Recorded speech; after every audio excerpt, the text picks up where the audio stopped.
get a sled. I've used this religiously on Tuesdays and Thursdays all year.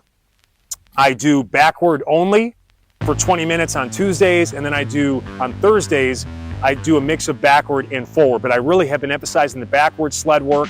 I'm gonna just go through a little bit of that today. I've got a sled strap attached to a weight belt, and I keep this on even when I'm going forward because I can just loop this around the handles and go, but I'm gonna start by showing you the backward sled first. And what's so great about the sled?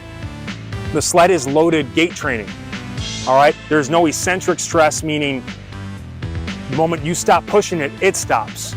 It's not gonna put as much stress on your joints. It's easier to recover from. It makes it the perfect off-day workout or even a starter finisher on a main workout day. I've done that too, like 10 minutes of sled to start, or even 20 sometimes.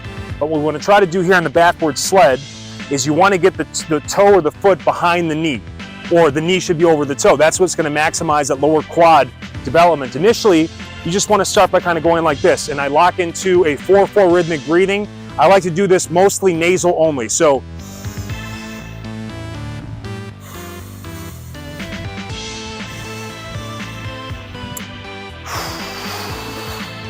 I open up the mouth. I typically only open up the mouth if I'm going faster, but so here we go. Take a look at the opposite arm leg action.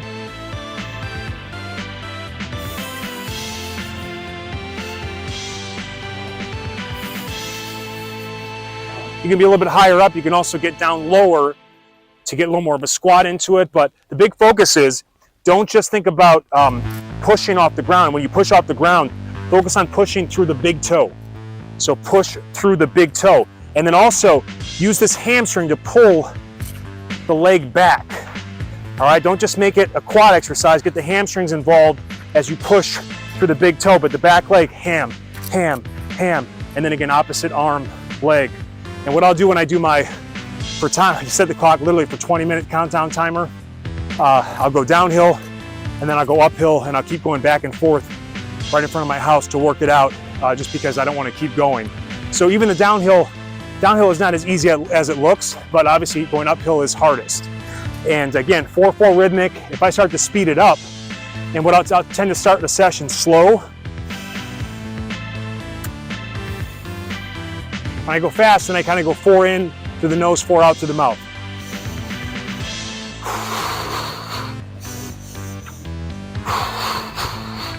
And this one just cashes you out. So again, it's so good for the health of your knees. Training the opposite direction is critical for training balance. And what I'll do if I'm doing the Thursday day, we'll go backwards, I'll turn it, and I can just quickly wrap this guy on. And by the way, this sled, just so you know about it, I use the Tank M1. The plates are there just to stabilize the wheels. There's no resistance to the plates because the resistance is actually internal, it's magnetic. So neutral, 1, 2, 3. I always keep it on 3 max resistance personally. And I can push from here, or I even can go in front on this and get really low and push from here. But let me just show the main options. And sled is a little bit different. Like the backward, when you do the backward sled drag, they're quicker steps, so the 4-4 really works well. It's a big challenge. You have to go really slow to do nasal only 4-4 on this. I think 2-2 is a more natural forward sled push, rhythmic breathing tempo. And again, I approach a lot of this the same way.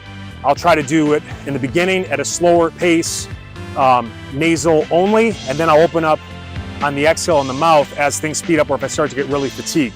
But think about doing here just basically single leg squats. High knee drive hip flexor, and then you get ankle, knee, and hip. So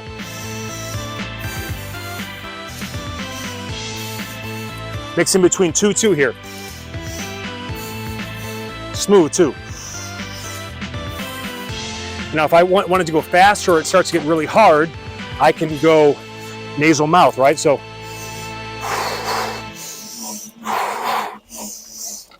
I can get lower, I can get my shoulders down.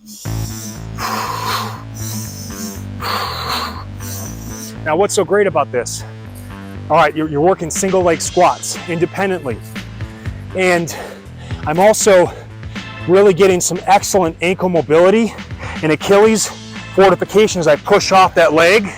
Really conducive to running. Again, this is loaded gait training. There's nothing that's going to make you better at walking and running than the sled. And it's over 100 every day for 3 straight months in the desert, okay? So what I've actually stopped walking, and I'll just do 20 minutes of sled. And that to me is the equivalent of a 40 to 60 minute walk. And it allows me to not have to get too much heat stress, so I can do shorter, more intense walks, so to speak. And I'm giving my honest opinion. You want to invest in something like this. This is going to help you fight aging, stay in the game, and get better at your gait. So that's kind of the basic format here. And then I'll push it back up. I'll go backward down, backward up, backward down, sled back up. So I still keep almost like a 2-to-1. Even on my forward sled day, I still keep it 2-to-1 backwards, because I'm really trying to focus on my low quads and build those up. But if you wanted to, you could just do an all backwards day like on a Tuesday, and then you can go all forwards on a Thursday. So you can absolutely do that. And you notice how I'm focusing more about just continuous here. I'm not trying to do, at one point, if I wanted to, I could go really, if I wanted to emphasize like, me get in front of me. If I want to do like just a sprint or something and get some recovery, I could go as fast as I can. Let me see here.